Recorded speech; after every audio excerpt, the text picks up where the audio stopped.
Alhamdulillahirabbil alamin.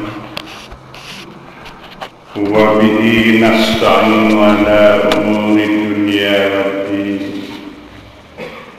Asyhadu an la ilaha illallah wahdahu la syarika lahu wa asyhadu anna Muhammadan abduhu wa rasuluhu. Amma ba'du. Para hadirin yang dimuliakan Allah Subhanahu wa ta'ala, alhamdulillah pada kesempatan ini kita masih diberi kesempatan oleh Yang Maha Kuasa dengan qada dan qadarnya dan dengan segala taufiknya. Mudah-mudahan kita masih termasuk kepada golongan yang dinyatakan dalam pernyataannya di dalam firman-Nya, sabbaha lillahi ma fis samawati wa ma fil ardh wa huwal azizul hakim.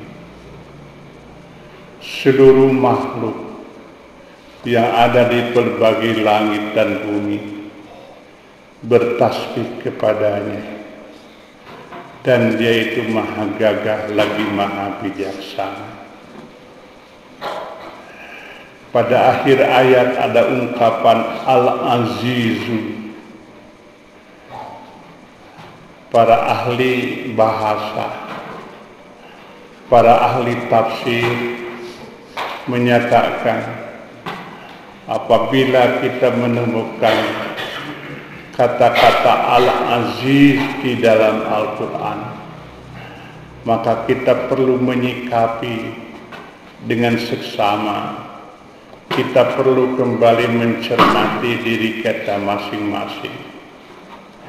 Sebab hakikatnya ungkapan Al-Azizu bukanlah hanya sekedar khabariyah, bukan hanya sekedar pemberitahuan, tetapi ungkapan Al-Azizu ada makna yang tersirat berupa ancaman. Sabbaha lillahi ma fis samawati wa ma fil ardh. Semua makhluk yang ada di berbagai langit dan bumi bertasbih kepada penciptanya. Dan ingatlah, apabila ada yang sudah meninggalkan tasbih, Dia maha gagah, Dia maha mudah. Bagi Dia tidak merasa berat untuk menurunkan apa yang layak, yang sesuai, yang perlu ditimpakan kepada mereka. Sebagaimana kita maklumi, ketika pertama kali Allah akan menciptakan manusia Adam, bukankah malaikat pernah mengkhawatirkan, ataj'alu fiha mayufsidu fiha wa yasfiku dima?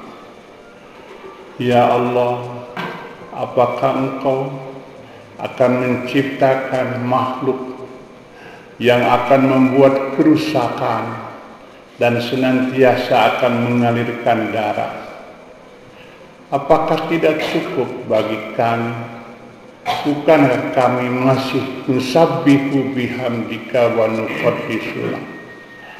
Kami kan tidak pernah berhenti bertasbih dan memahasucikan Engkau. Allah menyatakan, inni a'lamu ma la ta'lamu. Dengan ungkapan malaikat ini menunjukkan bahwa sifat manusia berbeda dengan makhluk-makhluk yang lain. Kalau seluruh makhluk diciptakan adalah untuk bertasbih, dan begitu kenyataannya. Kalaulah matahari diciptakan sedemikian rupa, tasbihnya matahari di antaranya, dia terbit dari sebelah timur menurut mata kasar, dan dia terbenam di sebelah barat. Itulah tasbihnya matahari. Tidak pernah berhenti, tidak pernah berubah, hanya sekedar sekeser pun. Demikian pula makhluk-makhluk lainnya seperti bulan. Seandainya pada satu saat matahari sudah berubah, sudah tidak terbit dari sebelah timur, sudah tidak terbenam di sebelah barat, maka menunjukkan matahari itu sudah tidak tasbih. Maka tentu apabila sudah tidak tasbih seperti yang dinyatakan malaikat, bahwa yang akan timbul adalah al-fasadu, kerusakan-kerusakan. Namun demikian ternyata bahwa kerusakan dan kebinasaan yang diwujudkan oleh manusia melebihi daripada makhluk-makhluk yang lain. Kenapa demikian? Karena manusia diberi bekal dengan akal dan pikirannya. Manusia dibekali dengan nafsu dan syahwatnya. Maka dengan akal dan pikiran, dengan hati yang mendalam, padahal hakikatnya tidak semua yang bisa perlu diwujudkan, tidak semua yang mampu perlu dilakukan. Maka disinilah adanya filter dalam lubuk hati, mana yang perlu diwujudkan dan mana yang perlu ditinggalkan, agar manusia tetap dinyatakan sabbaha seperti makhluk-makhluk yang lain. Kita pun sama-sama maklumi ketika terjadi bencana yang akibat daripada keganasan alam, kalaulah mau digunakan keganasan, bencana-bencana alam yang menimbulkan korban tidak sedikit, mungkin ribuan dan puluhan ribu.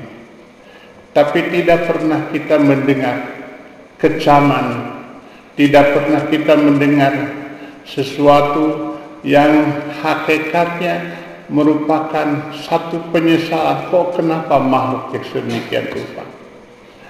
Tetapi kita sering mendengar, kita pun sering melihat ketika pada satu saat bencana dalam satu wilayah, dalam satu daerah yang terjadi diakibatkan oleh manusia, tetapi kenapa tiba-tiba timbul keresahan, timbul pelaknatan dan lain sebagainya.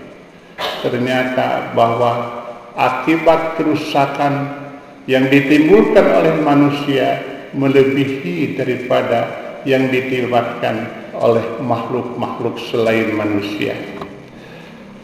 Para hadirin yang dimuliakan Allah, oleh karenanya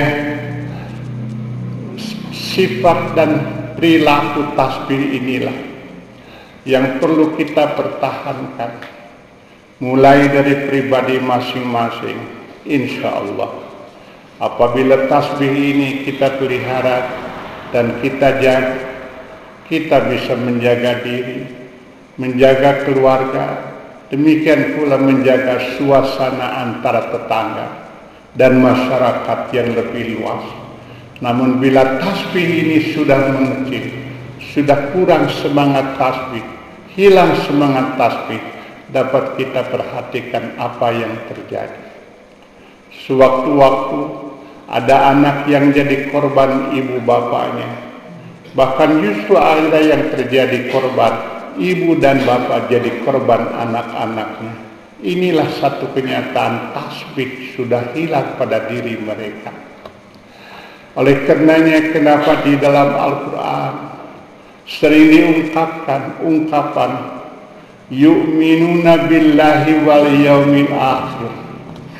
Bukan hanya sekedar pernyataan iman kepada Allah, bukan hanya pernyataan iman kepada hari akhir, tapi ini perlu jadi akidah dalam diri, bahwa dengan iman kepada Allah, membenarkan tasbihnya kepada Allah, dan meyakinkan akan hari akhir, bahwa tidak ada yang akan terlepas dari balasan, apakah yang baik ataupun yang tidak baik. Maka bila yang seperti ini menjadi pegangan dari dirinya, insya Allah akan terpeliharalah suasana tasbih. Tetapi karena timbulnya keraguan, adanya ketidakyakinan hal yang seperti itu, Allah memberikan satu peringatan kepada diri kita masing-masing. Ya ayuhan nas, wa in kuntum fi raibin minal bab'atsi, jika kalian masih ada dalam keraguan akan hari kebangkitan, fa inna khalaqnakum min turab, bukankah kami menciptakan kalian itu dari tanah, bahwa pada satu saat akan kembali ke dalam tanah, dan pada satu saat akan diungkapkan kembali dari tanah. Pada saat itulah yang dimaksud yaumul ba'tsi.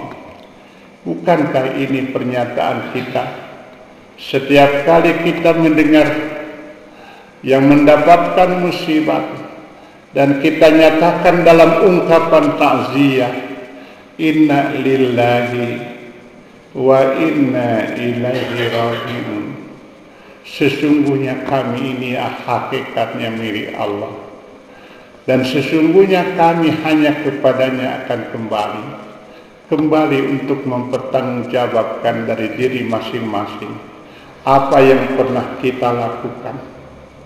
Apabila pada satu saat ada orang yang hakikatnya bukan minta, tetapi hakikatnya hanya memperolok-olokkan, wa yasta'jilunaka bil azabi, mereka minta disegerakan terjadinya kiamat.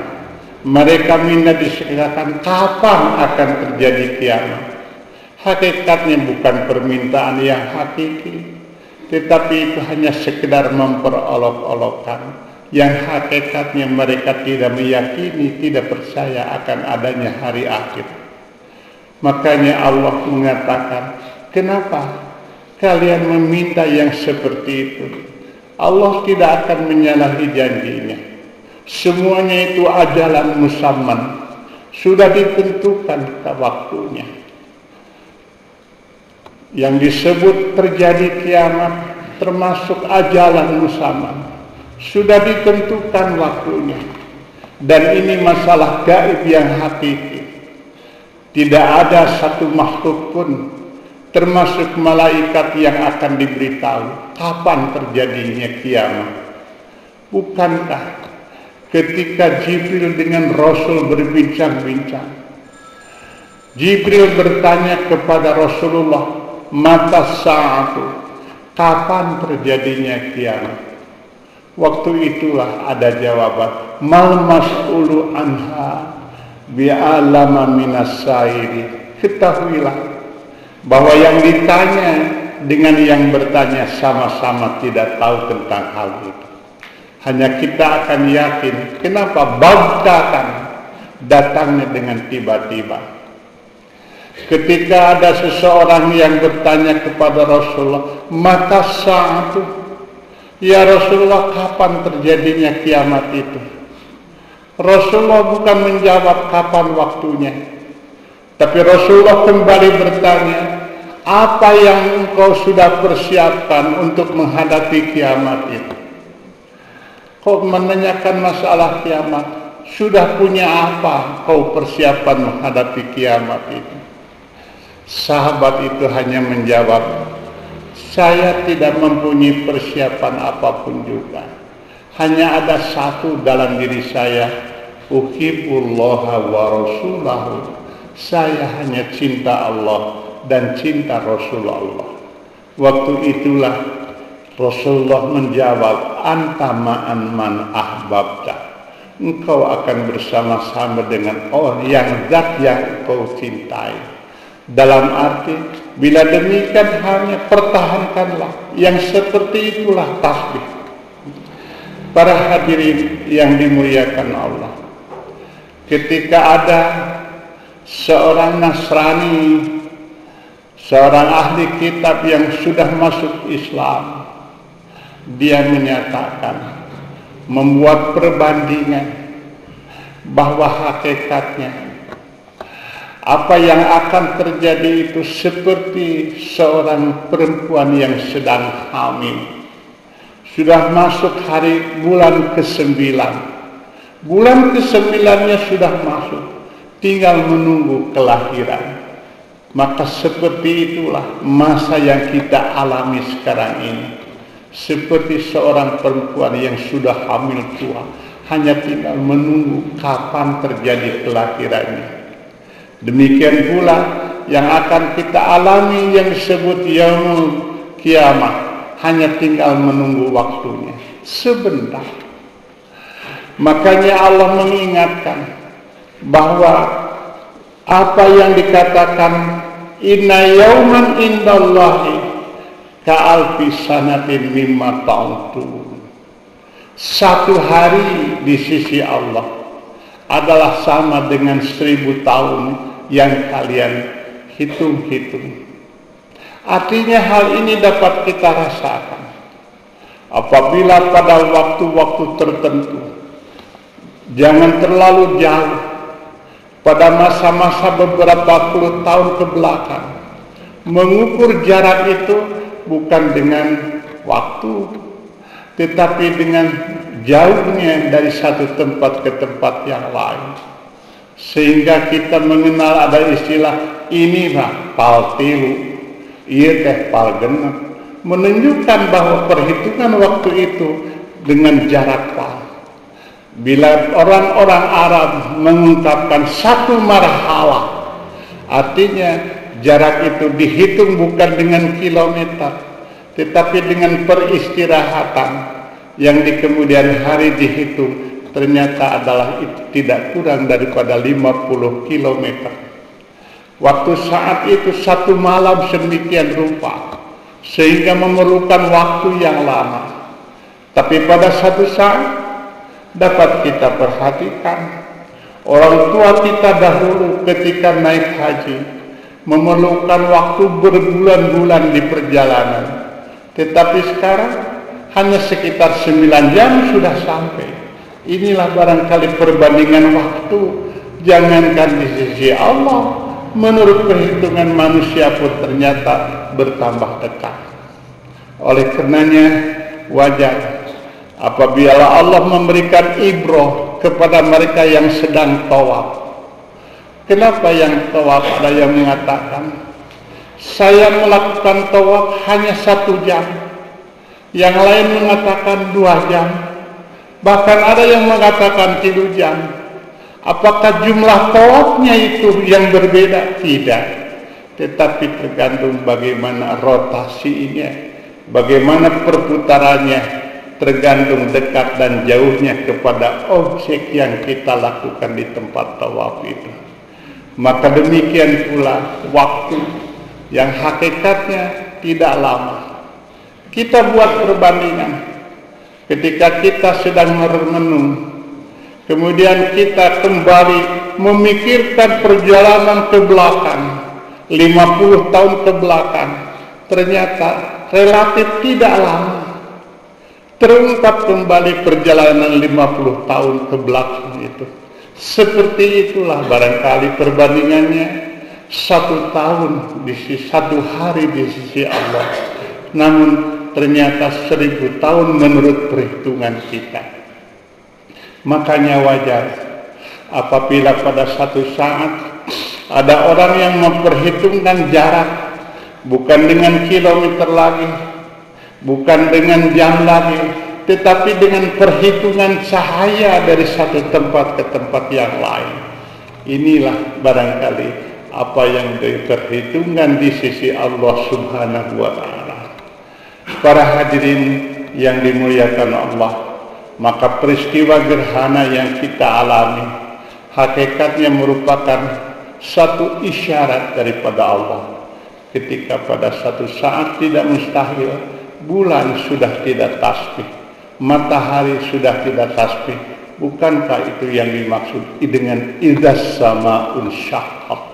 Apabila langit-langit, benda-benda yang di langit sudah mulai berpecahan. Idza zulzilatil ardu, apabila bumi sudah digoncangkan segoncang-goncangnya. Bagi kita tidak jadi masalah. Hanya tentu yang jadi masalah, apakah kita mampu mempertahankan tasbih? Wajar apabila terjadi gerhana, kita dianjurkan oleh Rasulullah, fakabbiru, hendaklah kalian takbir, wastagfiru, hendaklah kalian meminta ampun, watasaddaqu, dan hendaklah mewujudkan amal-amal yang baik, apa dengan berupa harta ataupun dengan berupa tenaga, yang sehingga itu akan menjadi bekal ketika kita menghadap kepada Allah Subhanahu wa ta'ala. Mudah-mudahan amal ibadah kita pada penghujung malam sekarang ini termasuk amal ibadah yang diterima Allah Subhanahu wa ta'ala. Aqulu qouli hadza wa astaghfirullah li wa lakum. Wassalamualaikum warahmatullahi wabarakatuh.